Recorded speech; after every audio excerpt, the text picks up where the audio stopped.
साल 2020 में corona virus ने दस्तक दी तो साल 2021 में वैज्ञानिकों के परिश्रम के बाद कोरोना वैक्सीन का भारत में इंतजार खत्म हुआ।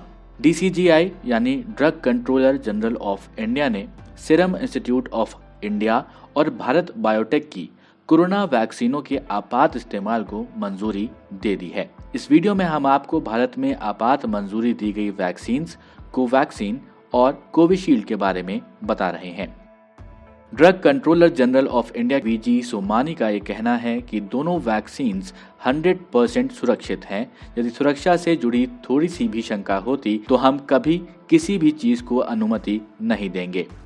कोवैक्सीन की बात करें तो कोवैक्सीन को भारतीय चिकित्सा अनुसंधान परिषद यानी ICMR और national institute of virology Pune के सहयोग से हैदराबाद स्थित भारत बायोटेक द्वारा विकसित किया गया है।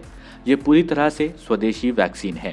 भारत बायोटेक अगर हम कंपनी की बात करें तो उसने अपना परिचालन 1996 में शुरू किया था। भारत बायोटेक की वेबसाइट पर दी गई जानकारी के अनुसार अब तक उसके पास 160 पेटेंट्स हैं। कोवैक्सीन की बात करें तो रिपोर्ट्स के मुताबिक भारत बायोटेक का कुल निवेश वैक्सीन के विकास के लिए लगभग 350 से 400 करोड़ रुपए है, जिसमें new manufacturing facilities, investment for trials आदि शामिल हैं। भारत बायोटेक का ये कहना है कि कोवैक्सीन एक इनएक्टिवेटेड वैक्सीन है, जिसे हिंदी में कहा जाता है निष्क्रिय टीका। अब सवाल है कि ये क्या होता है, तो आपको बता दें कि निष्क्रिय टीका एक प्रोटीन या एक वायरस या फिर जीवाणु से लिए गए अन्य छोटे टुकड़ों से बने होते हैं। साथ ही आपको ये भी बता दें कि भारत बायोटेक ने पहले ही अमेरिकी बाजार के लिए कोवैक्सीन के को डेवलपमेंट के लिए US फर्म ऑक्यूजन के साथ लेटर ऑफ इंटेंट पर हस्ताक्षर किए हैं। कंपनी दक्षिण अमेरिका, एशिया और मध्य एशिया और पूर्वी यूरोप के 10 देशों के साथ भी बातचीत कर रही है।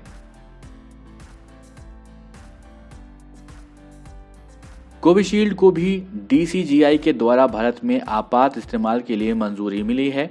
इस वैक्सीन को एस्ट्राजेनेका और ऑक्सफोर्ड यूनिवर्सिटी के द्वारा बनाया गया है। एस्ट्राजेनेका की वैक्सीन AZD1222 को भारत में कोविशील्ड के रूप में करार दिया गया है।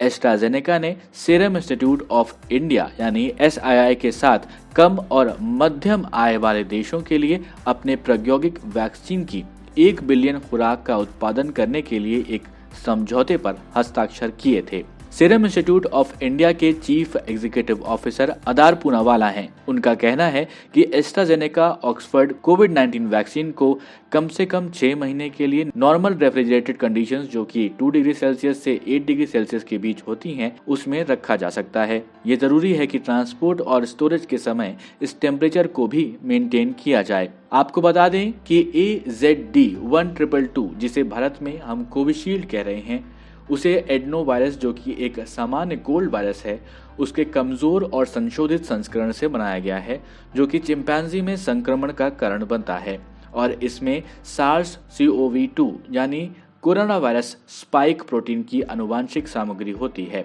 टीकाकरण के बाद शरीर में सरफेस स्पाइक प्रोटीन को प्रोड्यूस किया जाता है जो शरीर के इम्यून सिस्टम को मजबूत बनाता है, और यदि बाद में SARS-CoV-2 यानी कोरोना वायरस द्वारा शरीर इन्फेक्ट होता है तो उससे लड़ने में भी ये मदद करता है। आशा करते हैं ये जानकारी आपको पसंद आई होगी। इस जानकारी को अपने दोस्तों के साथ भी शेयर करें और सब्सक्राइब करें जागरणजोश.com।